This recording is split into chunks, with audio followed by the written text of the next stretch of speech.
Welcome back to our course, Fundamentals of Operating Systems, based on the textbook Operating System Concepts, 10th edition, by Abraham Silbershatz, Greg Gagne, and Peter Galvin. Published by Wiley Publishing. Last two lessons we have been discussing about deadlock, and in this lesson we're going to address a few of the methods for handling deadlock. So let's begin. We can deal with the problem of deadlock in one of three ways. We can ignore the problem altogether. We can use a protocol to prevent or avoid deadlocks, ensuring that the system will never enter a deadlock state. Or we can allow the system to enter a deadlock state, detect it, and recover. The first solution is one used by most operating systems, including Linux and Windows. It is then up to the kernel and application developers to write programs that handle deadlock, typically using approaches outlined in the second solution, developing protocols to prevent or avoid. Some systems, such as databases, adopt a third solution, which is to allow deadlocks to occur and then managing the recovery. Some researchers have argued that none of the basic approaches alone is appropriate for the entire spectrum of resource allocation problems in operating systems. The basic approaches can be combined, however, allowing us to select an optimal approach for each class of resources in a system. To ensure that deadlocks never occur, the system can use either a deadlock prevention or a deadlock avoidance scheme. Deadlock prevention provides a set of methods to ensure that at least one necessary conditions we discussed earlier, mutual exclusion, hold and wait, no preemption, or circular wait, cannot hold. These methods prevent deadlocks by constraining how requests for resources can be made. Deadlock avoidance requires that the operating system be given additional information in advance concerning which resources a process will request and use during its lifetime. With this additional knowledge, the operating system can decide for each request whether the thread should wait. To decide whether the current request can be satisfied or must be delayed, the system must consider the resources currently available, the resources currently allocated to each process, and the future requests and releases of each process. If a system does not use either a deadlock prevention or a deadlock avoidance algorithm, then a deadlock situation may arise. In this environment, the system can provide an algorithm that examines the state of the system to determine whether a deadlock has occurred, and an algorithm to recover from the deadlock. In the absence of algorithms to detect and recover from deadlocks, we may arrive at a situation in which the system is in a deadlock state and has no way of recognizing what has happened. In this case, the undetected deadlock will cause the system's performance to deteriorate because resources are being held by threads that cannot run, and because more and more threads, as they make requests for resources, will enter a deadlock state. Eventually, the system will stop functioning and will need to be restarted manually. Although this method may not seem to be a viable approach to the deadlock problem, it is nevertheless used by most operating systems, as I told you earlier. Expense is one important consideration. Ignoring the possibility of deadlocks is cheaper than the other approaches. Since in many systems deadlocks occur infrequently, the extra expense of the other methods may not seem worthwhile. In addition, methods used to recover from other liveness conditions, such as live lock, may be used to recover from deadlock. In some circumstances, a system is suffering from a liveness failure but is not in a deadlock state. We can see this, for example, with a real-time thread running at the highest priority, or any thread running on a non-preemptive scheduler and never returning control to the operating system. The system must have manual recovery methods for such conditions and may simply use those techniques for deadlock recovery. As I just mentioned, for a deadlock to occur, each of those 4 necessary conditions must hold. That is, mutual exclusion, hold and wait, no preemption, and circular wait. By ensuring that at least one of these conditions cannot hold, we can prevent the occurrence of a deadlock. Let's elaborate on this approach by examining each of the 4 necessary conditions separately. The mutual exclusion condition must hold. That is, at least one resource must be non-shareable. Shareable resources don't require mutually exclusive access and therefore cannot be involved in a deadlock. Read-only files are a good example of a shareable resource. If several processes attempt to open a read-only file at the same time, they can be granted simultaneously access to the file. A process never needs to wait for a shareable resource. In general, however, we cannot prevent deadlocks by denying the mutually exclusive condition because some resources are intrinsically non-shareable.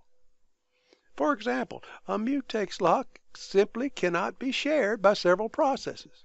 While a printer cannot be shared, it is possible to use a software approach called a spooler to give the sense that everyone is able to print at once. But that's another story. Now, to ensure that the hold and wait condition never occurs in the system, we must guarantee that whenever a process requests a resource, it does not hold any other resources. One protocol we can use requires that each process request and be allocated all its resources before it begins execution. This, of course, is not practical for most applications due to the dynamic nature of requesting resources. A process may request some resources and use them.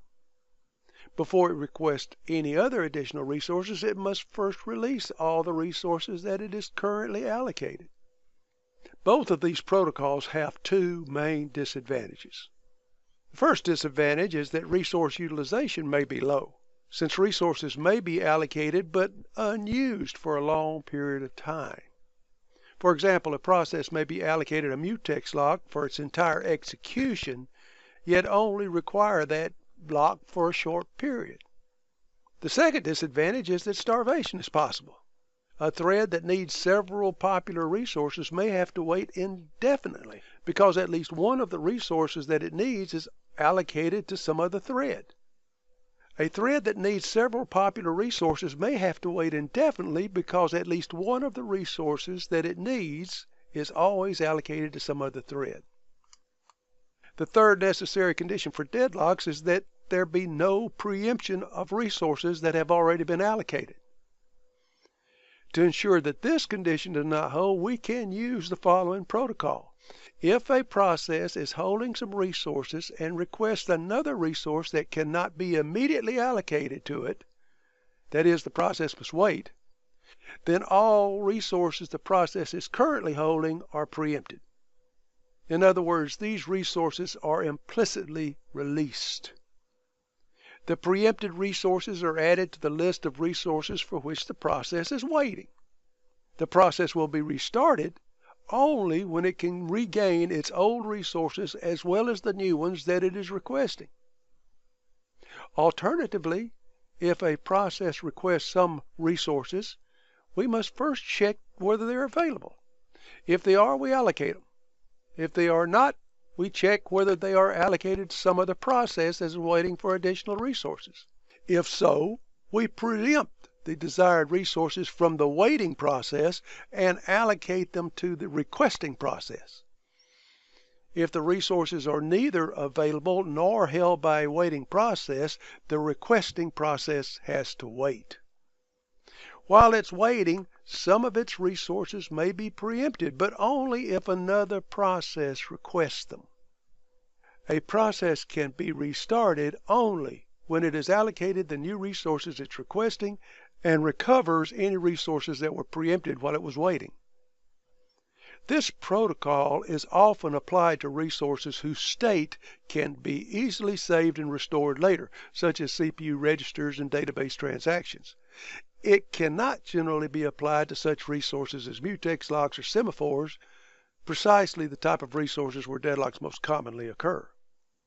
The three options presented so far for deadlock prevention are generally impractical in most situations.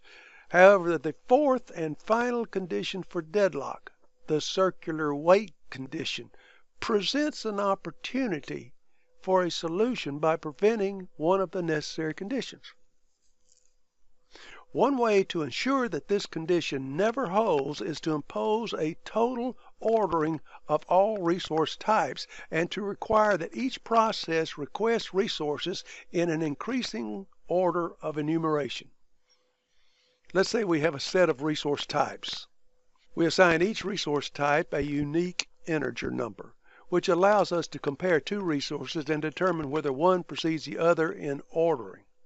We can accomplish this scheme in an application program by developing an ordering among all synchronization objects in the system. Keep in mind that developing an ordering or hierarchy does not in itself prevent deadlocks. It is up to the application developers to write programs that follow the ordering.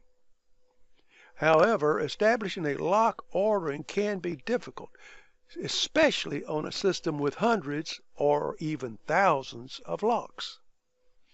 It's also important to note that imposing a lock ordering does not guarantee deadlock prevention if locks can be acquired dynamically. So, as we can see, the difficulty of either preventing deadlocks or avoiding deadlocks is very great, which explains why most operating systems leave the solution to manual procedures. For example, if several processes are deadlocked, then one manual solution is to abort one of the locked processes, which will release its resources and perhaps free the other processes from deadlock. If that doesn't end the deadlock, then another process might be aborted, and so on until there is no more deadlock. Of course, with a manual solution like this, there will be at least one victim, which would be better than having the entire system eventually deadlocked. The remaining sections of this chapter of your textbook delve more deeply into solutions like these, including methods of deadlock avoidance and recovery. However, for our purposes, this is as deep as I want to go into the discussion of deadlock. If you're interested in learning more, please refer to the additional material in the book and elsewhere. And that concludes Unit 8 of our course.